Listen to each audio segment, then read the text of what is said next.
Why do two people with the same degree, the same hours, and the same effort end up in completely different financial positions 10 years later? For a long time, the answer was simple. Work hard, stay consistent, build experience, and you move forward. But that model broke, not because people stopped working hard, because the system changed faster than the advice did. Effort still matters, but effort alone no longer builds security. What separates people now is not how much they work. It's whether their effort multiplies. That's what leverage actually means. Most people hear the word leverage and think it means money, connections, or luck. Those things help. But leverage in the modern economy is more precise than that. Leverage is multiplication. It's the difference between effort that stays linear and effort that compounds. When you don't have leverage, 1 hour equals 1 hour of value, and that's where it stops. When you do have leverage, 1 unit of effort can create 5 units of result. Not because you're better, but because your work is structured differently. The economy no longer rewards effort equally because it doesn't need to. Technology, platforms, and global competition mean the person who can multiply output will always outpace the person who can't. So the real question isn't whether you should work hard, it's whether your work compounds. There are 3 types of leverage that still function in this system. Not theories, not hype. Real mechanisms that explain why people doing similar work end up in very different places. The first is skill leverage. This doesn't mean learning more skills. It means learning skills that transfer, compound, or increase in value over time. A skill has leverage when it works across industries, gets stronger the more you use it, or stays valuable as systems change. Writing is leverage. Data analysis is leverage. Systems thinking is leverage. These skills don't expire when you change jobs. They stack. You use them, in one role then another. And each time you apply them, you become faster, sharper, and more valuable. A person who can analyze data well isn't just better at one job. They become useful in many contexts. That's multiplication. But not all skills work this way. Some skills are tied to a single company, a single tool, or a single moment in time. When the context changes, their value collapses. The economy is full of people who worked hard to master skills that quietly became obsolete. Skill. Leverage is about choosing abilities that survive transitions. The realistic limit here is time. These skills take years to build, and even then, they only create separation if you're in an environment that values them. A high leverage skill in the wrong system still won't move you forward. The second type is technology leverage. This is the ability to use tools, platforms, or automation to multiply output.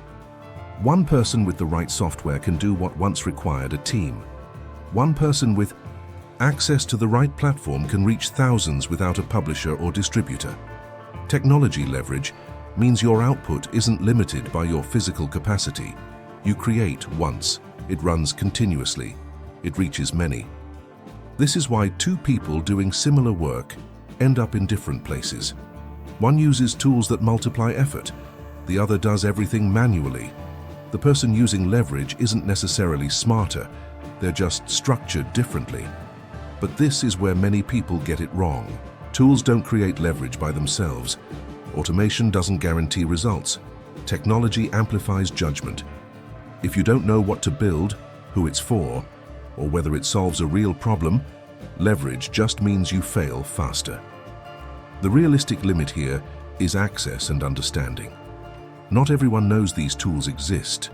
Not everyone is taught how to use them strategically. That's not a personal failure, it's a structural gap. But it's also a gap that can be closed over time. The third type is positioning leverage.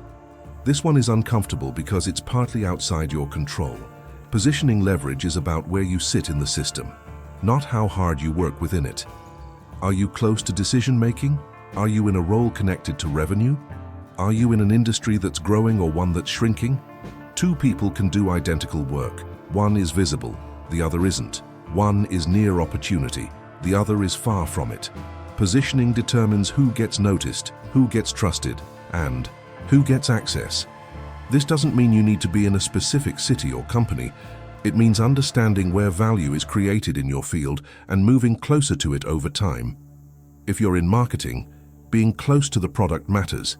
If you're in operations, being close to strategy matters. If you're in tech, shipping features matters more than maintaining legacy systems. The realistic limit here is time, risk, and luck.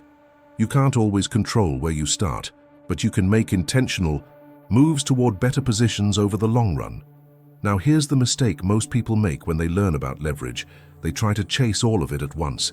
They learn too many skills, use too many tools, apply everywhere, and they burn out. Leverage isn't about doing more. It's about choosing carefully and letting multiplication happen.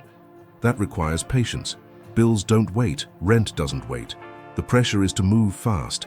But leverage doesn't respond to desperation, it responds to clarity. And even when you build leverage, it doesn't fix the system. It doesn't make life fair, it doesn't stop costs from rising. What it does is make you more durable. It gives you options. It changes trajectory slowly, quietly, over time. So if hard work isn't enough anymore, and leverage is what separates people now, the next question is unavoidable. How do you start building leverage when you have no capital, no network, and very little room for risk?